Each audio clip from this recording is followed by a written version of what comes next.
রাজ্যে বহু গ্রাম পঞ্চায়েত, পঞ্চায়েত সমিতি, এমনকি দুটি জেলা পরিষদ ও ত্রিশঙ্কু। কি হবে এগুলির ভবিষ্যৎ?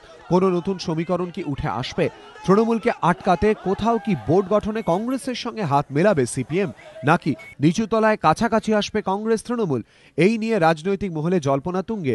যদিও বামেদের দাবি, পঞ্চায়েত কিংবা জেলা পরিষদ যাই ত্রিশঙ্কু হোক না কেন, তারা কাউকে বোর্ড গঠনের সমর্থনও করবে না, কারোর থেকে সমর্থন চাইবেও না। একমাত্র নিজেদের পূর্ণ সংখ্যাগরিষ্ঠতা থাকলে তবেই বোর্ড গঠন করবে। মঙ্গলবার বামফ্রন্টের বৈঠকে এই সিদ্ধান্ত হয়েছে বলে জানিয়েছেন বিমান বসু।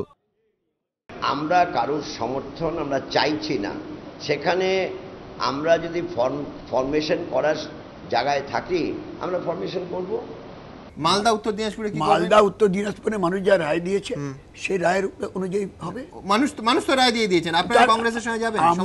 আমরা কোনো বামফ্রন্ট কোনো অনৈতিক পথে কোনো বোর্ড কোনো কিছু না, তার জায়গায় যাওয়ার অবস্থায় আমরা নেই।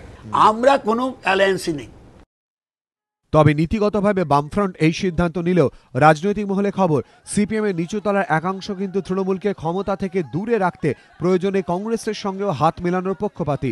আনুষ্ঠানিক জোট না হলেও নিচুতলায় অঘোষিত সমঝোতা হিসেবে বোর্ড গঠনের পর আস্থা ভোটের সময় বিরত থেকে কংগ্রেসকে সুবিধে করে দেওয়ার মধ্যে আপত্তির কিছু দেখছে না তারা।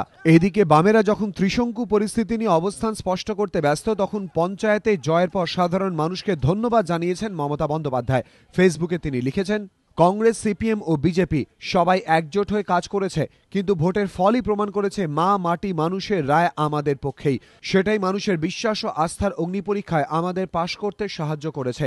বর্ধমান, বীরভূম, পশ্চিম মেদিনীপুর, পূর্ব মেদিনীপুর, কোচবিহার, বাঁকুড়া, হুগলি, পুরুলিয়া, দক্ষিণ দিনাজপুরের মতো শক্ত ঘাঁটিগুলি থেকে বামেদের ধুয়ে মুছে সাফ করে দিয়েছে তৃণমূল।